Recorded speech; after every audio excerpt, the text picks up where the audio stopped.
Hi, I'm Elo Ortiz-Oakley, and welcome back to The Rant, the podcast where we get behind the curtain and break down the people, policies, and the politics of our higher education system. In this episode, we talk more about the recent Department of Education changes to the Dear Colleague letter, addressing revenue share agreements and online program management companies, otherwise known as OPMs. We'll also get into the expanded definition of a third-party servicer. And today I'm joined by a friend and well-known policy expert in higher ed, Clare McCann. Clare is currently a higher education fellow at Arnold Ventures. Welcome to the podcast, Clare. Thanks so much for having me. All right. Well, let's jump right into some of these questions because I know how much time you spend thinking about these issues. And it's important that we do think about these issues because given the ever-changing landscape of technology in higher education, I think it's always a challenge for the federal government to keep up with those changes. So let me ask you, let's first start with where you're at now. So you recently joined Arnold Ventures after serving in the Biden administration and the Department of Education, specifically in the Office of the Undersecretary. Tell our listeners about your new role and tell us a little bit about what Arnold Ventures does. Yeah. Well, I was very excited to join Arnold Ventures last year. AV is a philanthropy that's dedicated to tackling some of the most pressing problems in the U.S., and that includes higher education. So Arnold Ventures has really approached higher education from a consumer protection perspective first, seeking to end predatory behavior in higher education and increase the return on investment that students and taxpayers are getting out of the system. And that agenda has lots of alignment with my own career and my own work over the last decade, which has largely focused on how we can improve outcomes and increase accountability in higher education. So in this role, I'm working a little bit independently of the philanthropic mission, a little bit independently of the grant-making work. I'm a fellow. I'm doing research and policy advocacy work for the organization, and it's given me a great way to work with some of the great organizations in our field and engage on some of these important higher education issues. That's great. And I know Arnold Ventures has been very much involved in a lot of these conversations. We very much appreciate their role in higher education, as you said, not only as a funder, but also as a thought leader on some of these very important issues. Now, you yourself, you've served in 2 different administrations. I had the great pleasure of serving alongside you at the Department of Education at the start of the Biden administration. So you know just how difficult it is to draft federal policy and balance all of the competing constituencies, which there are many in this space. What do you believe are some of the issues that led to the department's push to revise the Dear Colleague letter, otherwise known as the DCL, and about the expanded definition of third-party servicer? How do you think they got to this point? Yeah. Well, you're absolutely right. It is not easy to draft federal policy. We both know that really well. In this case, I think the department acknowledged their impetus for going back and taking another look at the third-party servicer guidance was a GAO report that came out almost a year ago now. And that report said that the department really needed to develop a stronger approach to how it was monitoring colleges' arrangements with these online program management companies, OPMs. And so basically, GAO looked into OPMs, found this is a really fast-growing industry, hundreds of colleges offering thousands of programs with OPMs.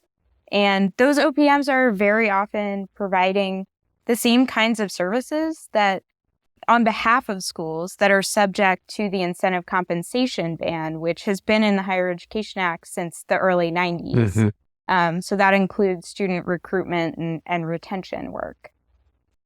GAO pointed out, the education department assesses compliance with the incentive compensation ban through annual compliance audits of schools. But in cases where schools have outsourced those core activities to another entity like an OPM, it's not really generally getting those compliance audits. Most schools aren't reporting the entities that they're outsourcing those services to. So, GAO talked to some of the auditors that do these annual compliance audits. Mm-hmm. They said they'd never been told by one of their institutions that they had an OPM arrangement, even though GAO could easily confirm from public information they do. Right. So the GAO really faulted the education department for this. They said the department isn't doing enough to make clear to colleges that they should be reporting their OPM arrangements and subjecting those contracts with OPMs to Department of Education oversight. So the department said, when this came out about a year ago, the department said, yeah, we agree. We're going to take steps to improve that guidance. And so that brings us to the guidance that came out, which the guidance has always provided a list, a non-exhaustive list of the types of services that qualify an entity as a third-party servicer. Mm-hmm. So in the new guidance, the department has added some of the core functions that OPMs are performing, namely recruitment, retention, the provision of instruction. Those all got added to that list of examples. The department, acknowledges, they have said how hard it is to write guidance around a gap in the rules. So as a policymaker, right, the challenge is knowing what you don't know. Right. And the TPS regulations in particular are very challenging for the field to understand because it's really fact specific. It really depends on the circumstances of each servicer and each institution. So they've built lots of stakeholder feedback opportunities into this process. They've extended the effective date of the new guidance and the comment deadline. And I think they're going to carefully consider what they hear from the industry and from advocates to make any additional adjustments that they need to make. Right. So part of this is, at the core, it's an issue of transparency for a Title IV institution, public policymakers being aware of what kind of contracts they're entering into and what parts of their Title IV obligation they may be contracting for somebody else to carry out. Is that a fair statement? Yeah, absolutely. And so for our listeners, Claire, I think when most people think of a third-party servicer, the first thing that comes to mind is, particularly if they have a student loan, is their student loan servicer. Are there other types of third-party servicers that have been part of the definition to date? Or is that accurate to say that when most people think about it, they're thinking about a student loan servicer? That is probably what most borrowers think of. I think for an institution, a third-party servicer is really any entity that is performing a core Title IV function. So a lot of times this has been where an institution is contracting with another entity to help with things like verification or FAFSA processing, right? Kind of some of the mechanics behind this. It can be a pretty extensive universe. I think we've seen an increase in institutions outsourcing a lot of their services, and these Title IV functions kind of carry through from the institution to the entities that they're contracting with for that. Right. So let's talk a little bit more about some of the issues that you brought up, specifically these predatory practices. You mentioned them in your work with Arnold Ventures. You mentioned them in the work around the concerns about OPMs, and you've served in various policy roles, including as a senior policy advisor in the Obama Department of Education and as a deputy director of federal higher education policy at New America. So you've been examining this landscape for quite some time. During these years, there's been quite a bit of fluctuation in the for-profit higher education sector. How would you characterize the for-profit sector today, and what concerns do you have today that may be different than the concerns that were raised during the early Obama administration years? Yeah, I would say the for-profit sector today is a lot messier than it was a decade ago. When I joined the Obama administration, I joined right between the collapses of Corinthian colleges and ITT Tech. Yes. So at the time, there was lots of energy being expended on understanding the actions of for-profit colleges and the risks that they were presenting to students, both in the ways they operated and in the ways they closed. And one of the big tasks that we undertook at that point was establishing a borrower defense process, really building the plane as we were flying it by trying to process claims under the old regulations, which had hardly been used and were really clunky for those purposes, while also remaking that process through the new regulation. Today, I would say, and this is, I think, a really great question to think about what's different over the last 10 years, but I do think the for-profit industry today looks very different. So for starters, it's a lot smaller than it was. Obviously, for-profit college enrollment peaked during the Great Recession. It was smaller by 2015 when I started at Ed during the Obama administration. It was maybe 1.6 million students or so. It's even smaller now, closer to 1.3 million. And increasingly, the industry is not just in for-profit colleges. Right. It used to be a lot easier to find for-profits. So we've seen public and nonprofit colleges starting to acquire for-profit colleges, so trying to convert them away from for-profit status. But often we see them keeping the school largely the way it was before the acquisition. It's kind of a separate entity, but related to the public or nonprofit. We have also seen, relevant to this issue, we've seen public and nonprofit colleges that are building out new programs that they outsource to for-profit entities like online program management companies. So it's a lot harder today, I think, for policymakers who are concerned about consumer protection issues to identify the kinds of tactics that were so common among the most notorious for-profit colleges, because they're not concentrated all in the same schools anymore. It's much more diffuse. When you thought about the for-profit industry, you thought about half dozen or dozen or so institutions that we all knew about. These are for-profit higher education institutions, the University of Phoenixes of the world.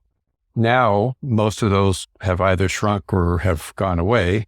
And now you see different parts of the functions of a higher education institution becoming outsourced to for-profits. There's this argument out there that many publics don't have the core capacity to offer online content, and so they contract it out or otherwise acquire it.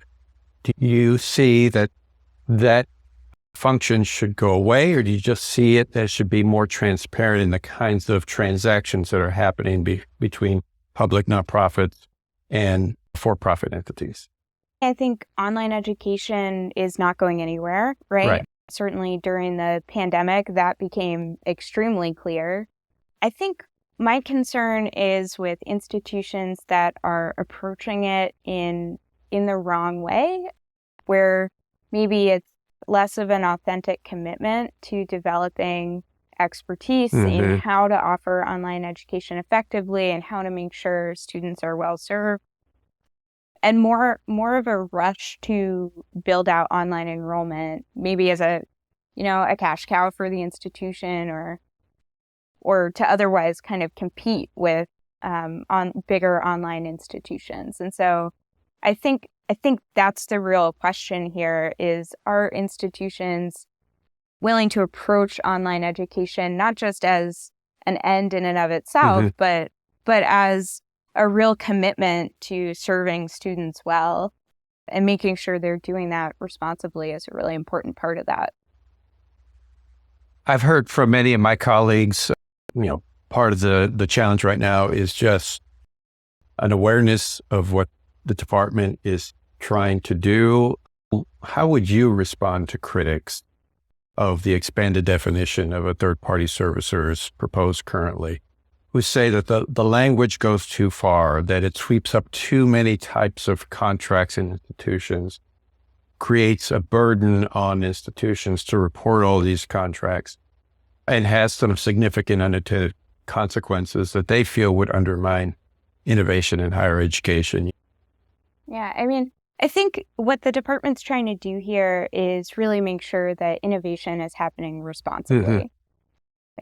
There can be human costs to innovation, and the department's job is to protect students and taxpayers from those potential downside risks. I think there's a growing sentiment among experts and advocates that what we're seeing in OPMs at public and nonprofit colleges is starting to look a lot like the problems that led Congress and the Education Department to crack down on for-profit colleges in the past. Mm-hmm.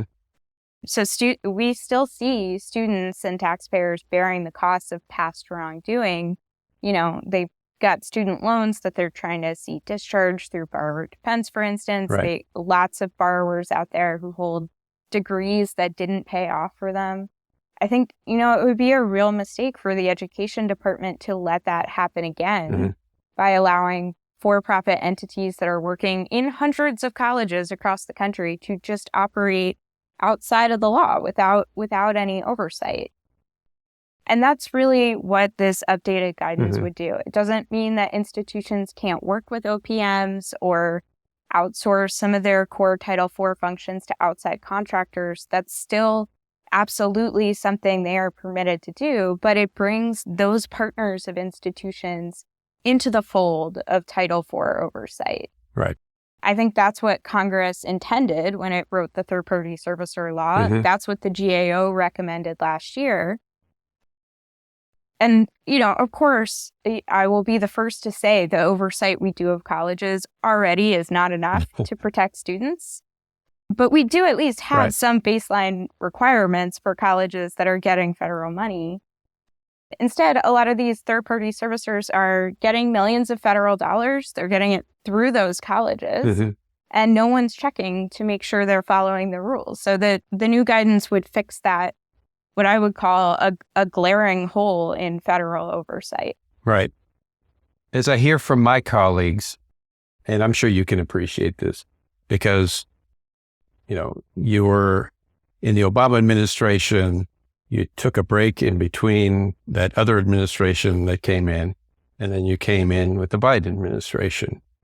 I hear from my colleagues that it would be nice if we had some consistency, that we keep going to the extremes. We went to one extreme in the Obama administration, we went to another extreme in the Trump administration, and now they're getting pushed back. And I'm sure this is true in a lot of things, Title IX, any of a number of issues.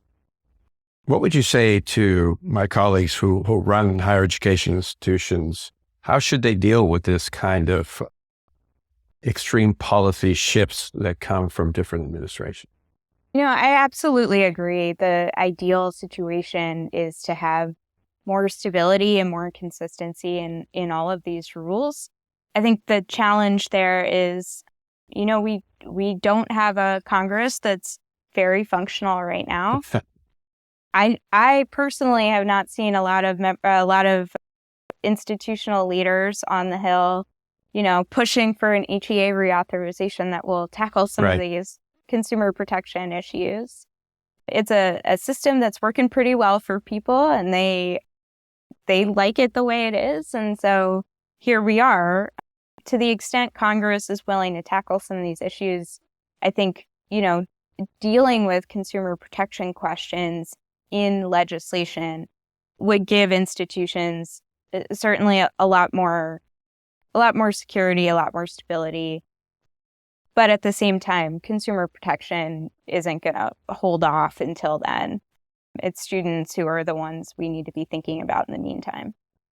Well, on that last point, centering policy, practice, funding, all should be centered on the student, the learner. So I appreciate that last comment that you made. Well, listen, Clare, I really appreciate you taking some time and joining me in this conversation. I think it's an important conversation for people from all backgrounds in higher education to better understand. I think these questions that have been raised by the department, these changes that have been proposed to better protect learners are an important discussion that I think most people really haven't thought about. So I think it's a great time to open up this topic. So I really appreciate you spending some time with me, sharing your expertise and sharing your thoughts. So thanks for joining me. Yeah, I appreciate it. Good to see you. All right. Well, thanks everyone for joining me on The Rant. If you enjoyed this episode as much as I did, hit the like button and leave me your comments. To hear more episodes, please subscribe to the channel and follow us on your favorite podcast platform. Take care, everybody, and we'll see you soon on the rants.